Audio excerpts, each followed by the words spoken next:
Hey, what's going on, everyone? Stephen Light Gamer back with another game discussion, and today we're going to be talking about Lost Dimension on the PlayStation Vita. I believe you can get it for PS3 as well. This is a game that came out, I believe, last summer. It's a game that kind of flew under my radar when it came out. When it was about to come out, I had looked up new Vita releases, like what's coming out for the Vita. I hadn't played anything on it in a while, and I was trying to see and plan for games that were coming out. And literally the week this game was coming out, I saw it. That's when I found out about it. And I was like, whoa, that seems really interesting. Combat system looked like I would enjoy it, looked like my type of game. And I immediately said, you know what, it's a game I'm going to have to pick up. That was last July. And I recently just picked this back up. Because basically, just as quick as I found out about the game, I forgot about the game. And I hadn't seen like people that I watch and follow and reviews that they put up, discussions. I hadn't seen anyone really talking about it, so I'm not because so that made me wonder: is it a bad game? But coming off of just playing XCOM a couple weeks ago, last month or so, I really was still in the mood for a game that was kind of like that. So when I was looking up this game again, because I remembered it kind of sort of gave me that vibe, that XCOM kind of vibe. So I looked it up, and it happened to be on sale on Amazon. I think it was around 25 bucks. So I was like, you know what, it's time to get it. I got it, and I have to say, I really did enjoy my time with this game. Without further ado, let me try to get into it for you. The basic concept of this game, if you are into, see, I said XCOM, but it's not really anything like XCOM. It's more Valkyria Chronicles mixed with, I'd say, Danganronpa, and the little teeny bits of some things in the combat are kind of resemble Parasite Eve, the first one. So if you're into anything like that, you should enjoy your time with this game. Now we'll get more into it, but it can be a little bit misleading about how big. I thought this game was going to be a lot bigger than it was. It actually really was. It's kind of short, and when I get into explaining the game, it makes it feel even smaller. But without further ado, let's get into it. What's the game about? Lost Dimension. Well, basically, you're the main character, Sho. Uh, you have this ability. You're a member of a special unit because you have ability to see the future. That's you have telekinetic powers, or you can have this vision where you can just see into the future and see what's going to happen. You've done some things in the past where you've saved lives and stuff, so they want you to be a part of this special mission where you're going on a mission with this other group of your fellow comrades who each have their own special ability to try and stop. Let me see if he's on the cover here. I believe he is, but you can't really see him. But you're on a mission to stop your villain of the game, and his name is The End. Yes, that I'm not kidding. That is the main villain's name. His name is The End. And it sounds just as corny as me saying it as it is in the game, because when you're seeing dialogue come up and they're saying, I'm gonna get you, The End, it is funny. It's just it does not work. I don't know what made him think of the name The End. I guess it kind of fits into the plot line somewhere, but yeah, really corny name for a final boss or the main boss of the game. So anytime you come into contact with them and they're saying The End, you're going down, or how could you do this, The End, it's just it's very bad. It's just So basically, the concept is you're trying to stop this guy from this tower came out of nowhere in a future. You're in the future world, and this tower comes up out of nowhere. So you and your team go to investigate this tower. It turns out The End is the guy in there, and he's got a plan to destroy the whole world. And it's your goal to make it through each floor of this tower to get to the top where you can finally fight against The End. He's your goal to get to at the top of the tower. The tower only consists of 5 floors. That's what I mean, like the game can kind of be misleading. And how the game is let out is on each floor you have a certain set of missions to complete where you're just in that floor. Once you complete a certain amount of missions, normally it's you complete a main mission, then you complete a subquest, complete a main mission, complete a subquest, complete a main mission.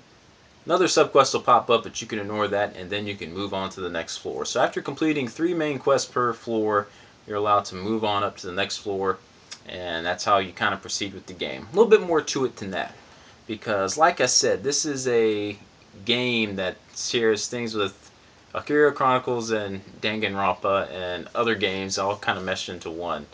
And the Valkyria Chronicles side is more in the gameplay aspect. The Danganronpa is in everything outside of that. Because there's a catch to clearing each floor. Once you clear a floor, you go into a judgment room. And the judgment room is set up just like the trials in Danganronpa. You go in there, and the end kind of tells you before you can proceed any further, you have to erase, pretty much kill off, member one of your comrades. And how you get into that and etc. we'll get a little bit into, but basically the game is laid out. It's not an open world game. It's one of those games where you have a hub world you come to.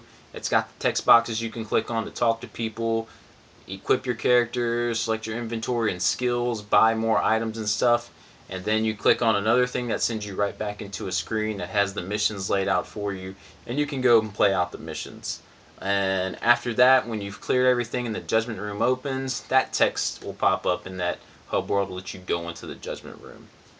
But let's get back to the trader aspect, because that's one of the big components of this game, is getting to know your comrades and figuring out who the traitor is.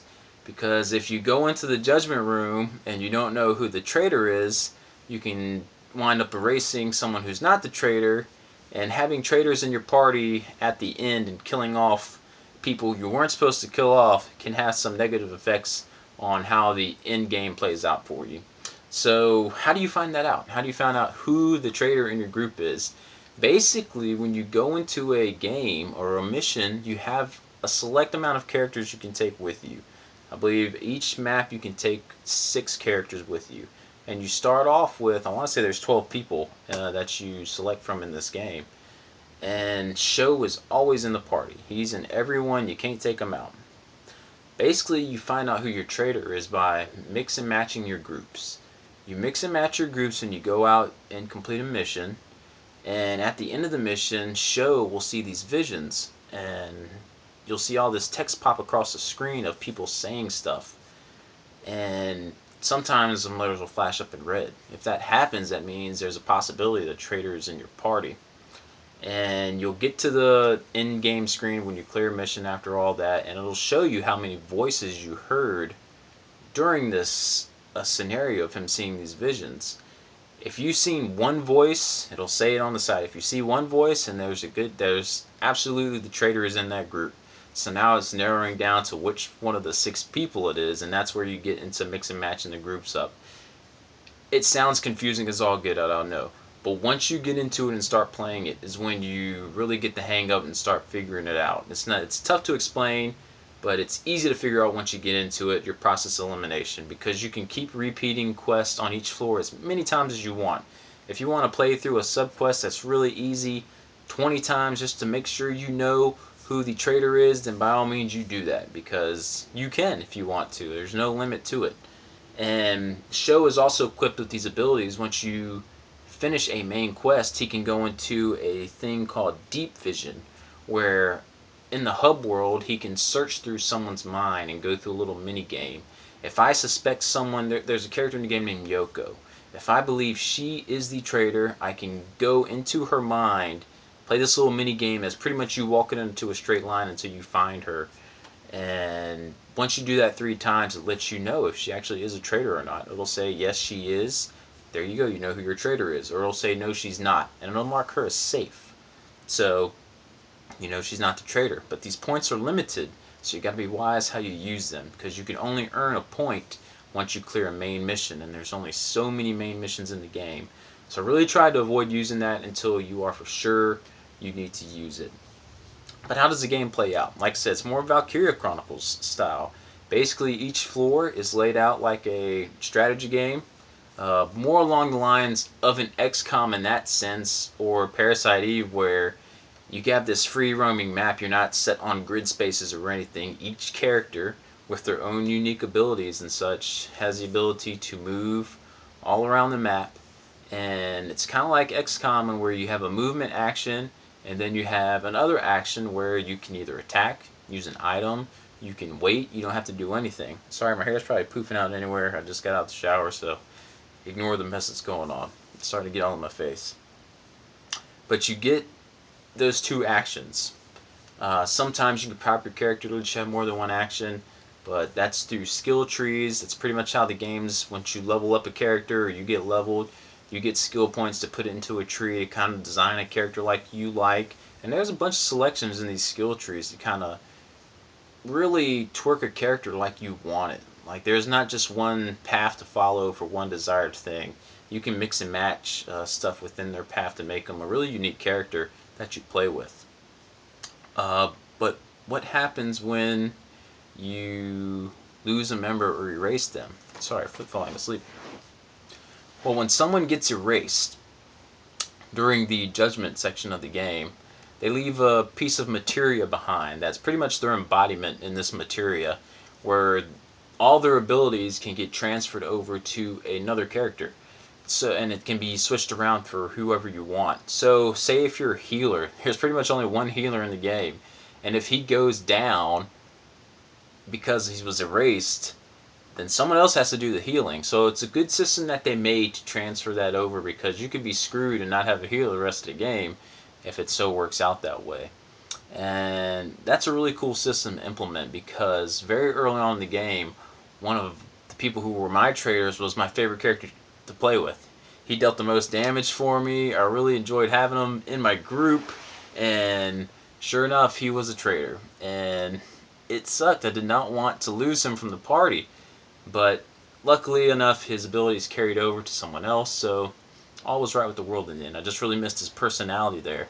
And that's the other thing with the game, is getting to know and connect with these characters. I was talking to Ultimate Floyd 1 early on about this game when I was about on the, I think I was still on the first floor. And he had given it a go and he wasn't really feeling it. And during that time I wasn't really feeling the game either. It wasn't vibing with me. But it was after I really started getting to know these characters and form relationships with them where I really started getting connected to them. And I know it may seem like I'm really trying to talk fast and get this in here, but it seems I have a lot of information to cover with the game, and I don't want this to be too long or my stuff to run out on my phone, like my card get full. But yeah, that around that time when you start getting to know the characters, it really starts. I really started getting connected to the game, and I really started getting into it. Back to the combat, because I know I jumped over that. Like I said, you had those two actions, and basically you have certain parameters each map, whether it's destroy all the enemies or destroy one particular kind of boss type enemy, and then the the mission will end once you do that. So you can ignore everything else and just make a beeline for the boss if you want. So combat was pretty straightforward. What's really cool is the assist function in the game. If I take a character to go attack an enemy and another comrade of mine is within attacking distance still, if I shoot, he's going to shoot. So there can be scenarios where all five of your guys, especially like on a boss fight, if you're all teamed up within range of this boss, each time one character shoots, every other character is going to shoot or do their action to help take this boss down, and that works great with the game. It also works the other way. So enemies can gang up on you, and that's one of the most disheartening things when you see an enemy attack you, then another enemy assist, and another enemy assist, and your guy's down before he even gets the chance to do anything in the map. So it works both ways, so you really got to watch your movement and strategy of how you want to play out the map, because it can be challenging at times. Once you start getting used to how everything flows, you'll figure out your own little tricks of taking things down quick. One of the things I found out that works the best is just keep everyone together. If you keep your team together, you take everything down quicker. Easier to heal a member of your party if they go down, and it's just easier to do big group heals and to defend yourself and let attacks spread out. Because enemies are smart. If they smell blood, they go after the blood and they will take your party down who is weak. So the game's pretty good in that sense of the combat. I had a good time with it. Really enjoyed the assist function. It kept me on my toes when enemies would start getting close and ganging up on me. So it was really fun. But the main highlight is connecting with the characters and trying to work out who the traitor and stuff is. That Danganronpa part to it. And the reason I said it was like Parasite Eve is because when you're in battle, each character, when you go to do an action, it's like a dome that gets put around you to let you know your field of attack that you can actually attack in. Kind of like Parasite Eve, so that's how I kind of connected that to that. So, and that's about it. All it has in common with Parasite Eve. But yeah, really, really fun.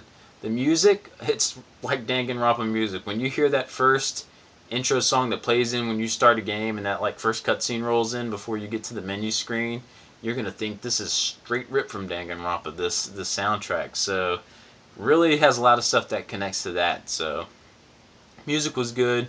Visually, it's kind of lackluster because, like I said, you're only exploring 5 floors of this tower, and each floor, every on the first floor, every map looks the same color and layout because it's like a foundry area of the tower, then a forest level of the tower, and everything on that floor will look the same.